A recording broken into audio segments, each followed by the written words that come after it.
in sales, there's something called an anchor price. Do you guys know what an anchor price is? Anchor price. I'm gonna read the super chats too, by the way. PayPal.me/feedthebear. I actually prefer those because it's less of a cut to YouTube. And I'll get to them. I'll read them tonight. I'm down. But what the fuck was? Oh yeah.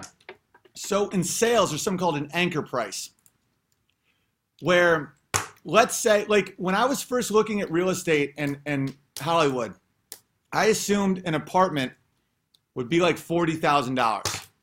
My parents' house is worth about 75, 80. You know, it's just a modest house in a little town. So I was like, okay, probably 40 or 50. $1 million, right? So I had no idea the value. And think about all the things, like all the jewelry or all the designer pants and shit. People have no idea what the value is. So what happens in sales is someone has an anchor price where they, Trump knows all about this shit. That's why he negotiates like a madman. It works so well.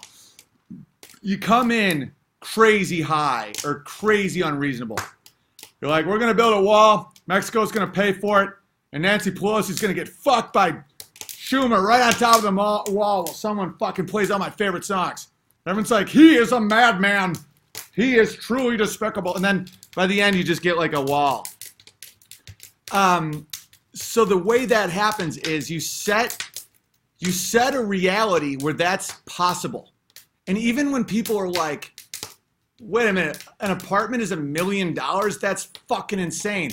Within 6 months, you're paying $700,000 when you originally thought it was worth 40, right? That's how sales work. There's really not a lot of real actual knowledge of value in this world. That's just something that I'll tell you. It's no one knows what anything's worth. So anchor pricing is very effective. And I wouldn't even call it wizardry because it's not like marketing. It's not forcing something on people that they're not consenting to. You know, wizardry for me is like how to manipulate, how to use words to get power that's false and deceiving. If you're in sales, like be good at sales. Like it's not immoral to try and get the highest price you can for something. And anchor pricing and negotiation is a great thing. That's not wizardry. That's just sales. And everyone knows that sales are about those types of tactics. So there's something called, well, I don't know if this is what it's called. I named it this. Anchor realities. And this is definitely, this isn't conjecture. This is straight up true, guys. They will do a movie about something to set the narrative in your mind that that's a movie and that's not real. And also simultaneously making you a little more comfortable with it. Like, The Hunger Games is Agenda 21. So they'll show you this movie. You'll get attached to the characters. You associate, and then subconsciously forever, that is where the world is in your mind. That's why I don't watch scary movies. I don't watch horror movies. I don't even want to know some of that shit is possible. I'm not in. I'm out. I don't watch predictive programming, totally. So they will, that's why like Sabrina the Witch right now and Queer Eye for the Straight Guy, like my wife likes that show. It's like it's still a bunch of gay dudes humiliating a straight guy and making it seem like the shirt he wants to wear isn't good enough and he has to wear capri pants and have a weird mustache.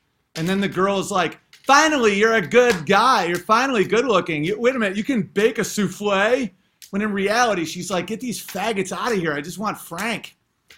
Like, it's these false worlds so that people think like, oh, that, because dude, human beings are so motivated by fear of shame and trying to fit in. Like so many people are literally just like, what's the right answer? Like, what does everyone think?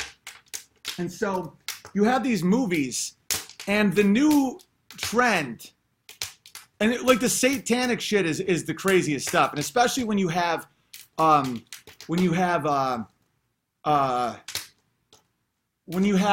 characters that might be like really immoral that are written so that the audience is almost rooting for that guy. That happened with the mafia trend in movies in the 70s, 80s, and 90s.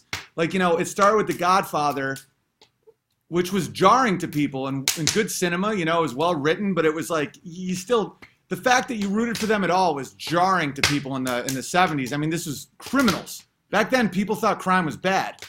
And by like some of these De Niro movies, like,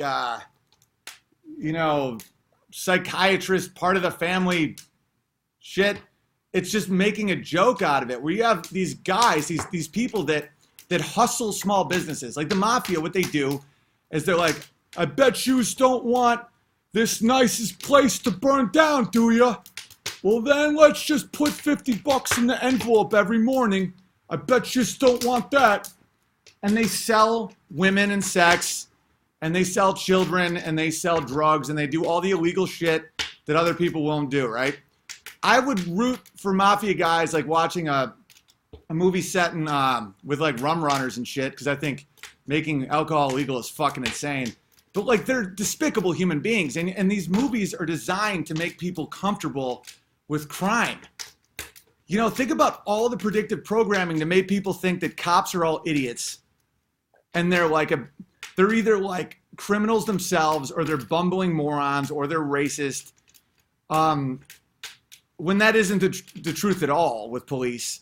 I have an issue with the farther up you go in the police food chain, the more despicable they get to me. Like, a lot of captains and chiefs and shit are just political fucking evil fucks. But like, when you hang out with just cops or troopers, they're some of the coolest, most like chill, responsible people you'll ever meet.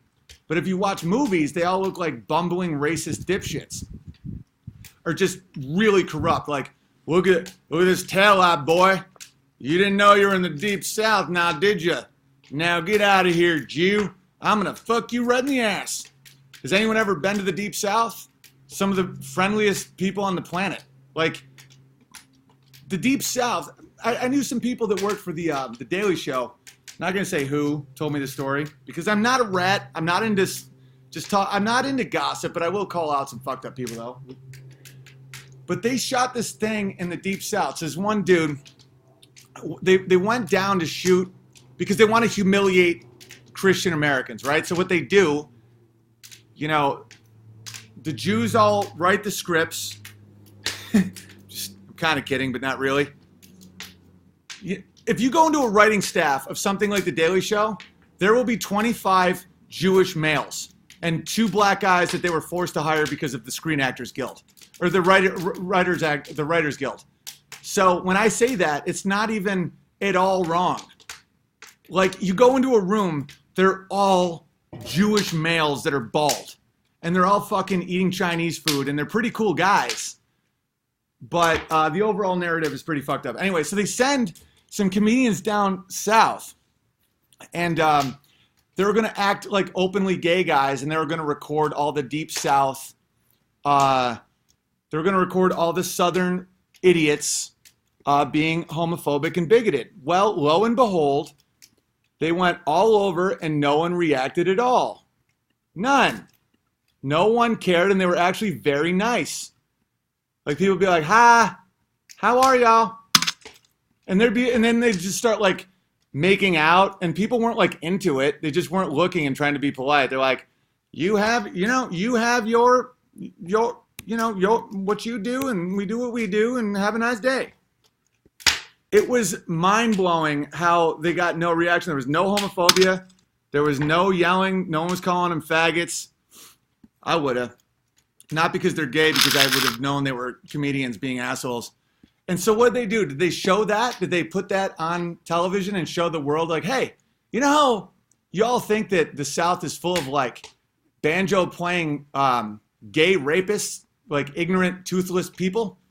Well, it turns out they're pretty fucking tolerant after all. No, they iced it because they just wanted to humiliate Americans. They wanted to.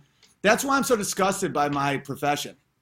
I'm good at it. What I do isn't evil at all. I think it's actually pretty good for the world. But like, comedy can be used to be so destructive. Like, they use it to humiliate and mock people. And it's like, you'll see videos of me online where if someone heckles me, I just fucking annihilate them. That's a response. That's like someone wants to come at me, I will win and I will be very like good at it. But that isn't me just like looking around thinking about who I can make feel horrible. I've never done that in my life.